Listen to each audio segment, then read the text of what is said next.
Okay, what kingdom are you on in Mario Odyssey? Hold on. Here's another stream marker now. What kingdom am I on? I'm only on the Sand Kingdom. I've only just reached there, Plebble. I've only just reached there.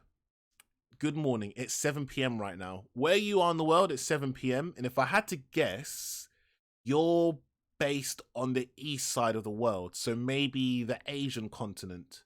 As opposed to me, I'm based in the UK and it is now 12 minutes past 12 in the afternoon. You're from Hong Kong.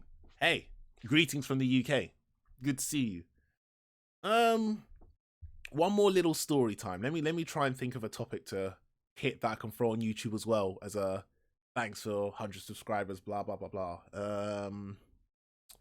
What could I bounce from? I don't know. I can't just pull one out. No, you know what? I know what to do. I've got a whole list of topics. That I've written down ages ago, and I said I would tell stories on this kind of stuff, and that would be the best thing to do. One moment. Sandals verse onesie. Not really. Spiders and insects in the house. Breakfast.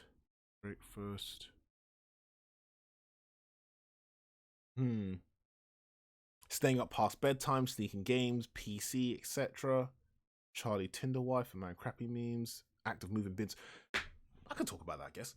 Have you ever got any school fights?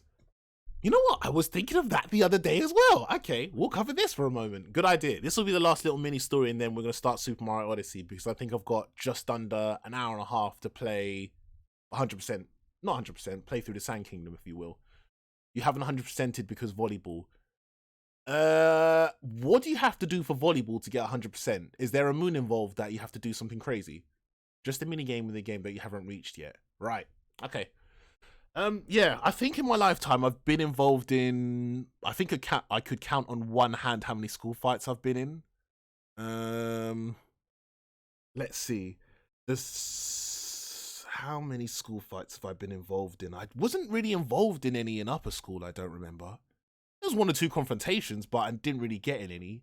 In middle school, obviously to you lot, you'll have no idea what I'm talking about. So this would be between when I was maybe 9 years old to 13 years old, middle school or something. There was the most prominent fights I remember. I remember a 5-on-1 fight. It's hard to describe this stuff without full context because I don't remember how these fights even broke out, but I remember going on a different playground and I think the year group below me, for whatever reason, had decided to try and start on me, so it became a 5-on-1 fight. I think I was surrounded and boxing people left and right or something. I don't remember how that fight broke out. I don't remember how it ended, but that was a 5-on-1 fight. I remember one of the last fights that I had was in the morning with a girl, ironically. I would never obviously do that now, but back then you don't really care about if you're a boy or a girl, it's just you get in his hands. I don't remember how the fight broke out.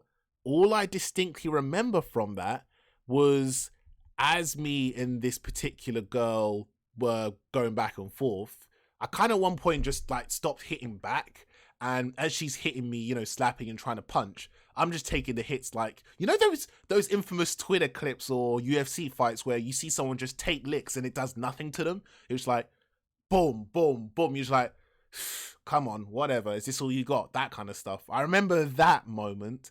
And I also distinctly remember after the fight broke up and we got taken to the head of the year's office to say, this is the punishment you get for breaking out in a fight. I remember at the time being in tears because I think we was both given a detention, a 30-minute or 45-minute detention. And it wasn't the detention in itself that brought me to tears. It was the fact that I at some point would have to tell mum, you can't pick me up right away after school because I got detention. The reason I was so scared, obviously you can kind of gather, I was not scared of mum, but more scared of letting her down or giving her bad news or that kind of stuff, because I kind of knew what kind of punishments would come my way. Not to say there was any violence involved, but maybe it's just the act of letting the parent down. I don't know.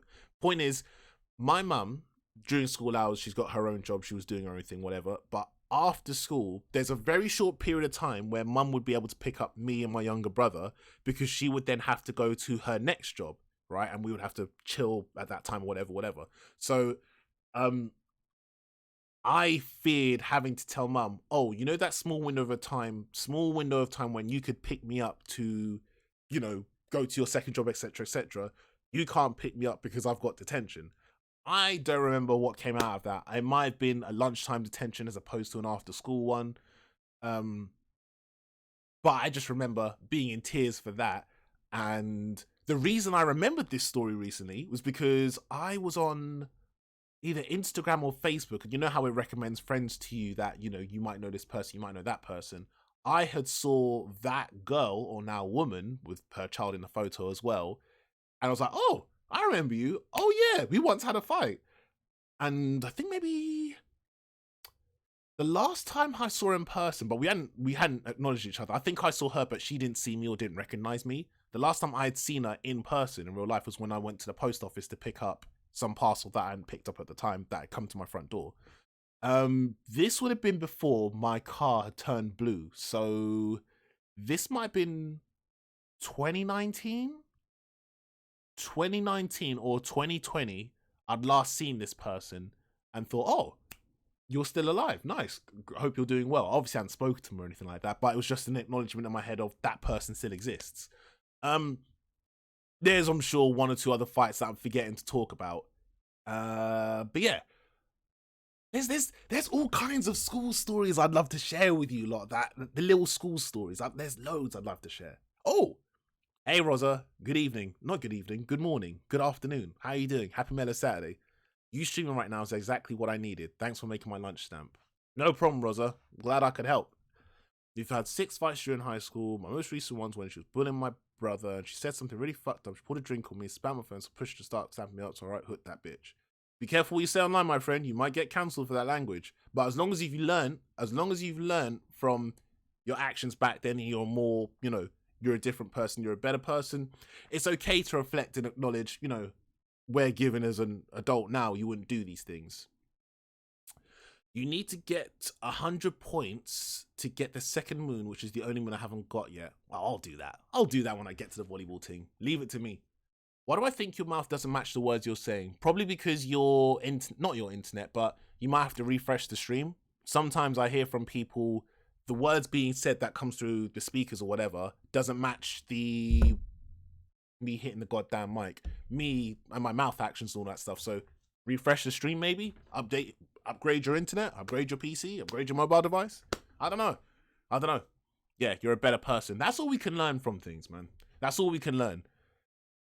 In everyone's lifetime, you're gonna come across people you don't like for whatever reason, or you're gonna have a conflict of interest, or possibly a fight, and hopefully, you know, you throw 1 or 2 punches, you both walk away from it, you both get to laugh about it in the future and be like, man, weren't we stupid? And it doesn't result in, you know, some life-changing injury or death or any kind of stupidness. So I guess there's a big part of me that's grateful that I've grown up in an era where, you know, hey, you don't have knives on you at school, you don't have guns, it's not going to turn into anything, not like today where kids be losing their life over the smallest things, just like on the internet or whatever, and just, it's crazy. So yeah, let's wrap things up with that. I've had 1 or 2 fights back in my day. I will tell way more school stories when I feel the inspiration to. Not say I'm proud of any of those fights. If anything, I wish I could relive that 5-on-1 fight. Did I really hold my own there? I know for sure I wasn't on the floor getting kicked in, but I know I was definitely the whole, you know, turning every 2 seconds and all that kind of stuff. But I'm one of those, you know what? I don't like getting into fights because I'm one of those people who can't differentiate between the emotions mixing into my actions. So I start to get teary-eyed as I'm fighting. I hate that because, you know, when you're fighting, you don't want to be, you know, showing off tears or anything like that. You want to be as strong as possible, like, oh yeah, don't mess with me, all that kind of stuff. But for some reason, I just start feeling sad as I'm, you know, fighting, or the tears just come out. I don't know why. So I'm not a fan of fighting, obviously. No, I don't like watching it, but I can't fight myself because then I get teary-eyed. I don't know why that happens. But then again, I don't know if that happens these days. This was obviously when I was back in middle school. This was, over 20 years ago. I don't know what I'd be like now. And I hope I never have to find out, to be honest. I'm not trying to put that negative energy in the air. I hope I never have to find out. Upgrade your internet. Dude roasted someone in 0.1 seconds. Honestly, I'm not actually dead serious. All I can turn around and tell you is refresh the stream and hopefully pick a different stream quality if there's the option. I don't know. Rosa, didn't get in a single fight at school. I was a big de-escalator though. Yeah, I'd rather be the de-escalator than the fighter. And obviously these days now, when there's a tense situation, I'd rather be in a situation where I can help de-escalate as opposed to, nah, let's go fight, let's do this. Because these days, like I said, it's never just a simple punch and a kick. You move on, the next day you laugh about it, whatever. A lot of, say, a lot of people, not even certain age demographics, it becomes long-term revenge. It becomes catch them slipping and do this or do that to them. I'm not saying that's like what the area I live in is like that. I really don't know what it's like, but, it's a different era we live in. Prayers involved for everyone who gets in a scuffle, and I hope it doesn't turn into anything serious for anyone. Learn from my mistakes, don't get involved in fights. Become a de-escalator where possible. But obviously, stand up for yourself stand up for yourself, but at the same time, watch out for yourself. Don't follow my advice. I'm not good at giving advice. I just tell stories, stamp stories. That's what I do. That's all I do. Stamp stories. Logo on the shirt. That's all I do. But she really fucked up though. She set toilet roll on fire, chase year 7s with it. People annoy me. It sounds like that person had a lot of trouble going through their life. We'll go with that. And with that being said, that is 2 stories in the space of 35 minutes. Thanks for 100 YouTube subscribers. When you're going to see this story on YouTube, I don't really know. By the time you're watching this, it's probably going to be late November. Who knows? You go and see it when you go and see it. Let me hit the stream marker to remind myself to export this later.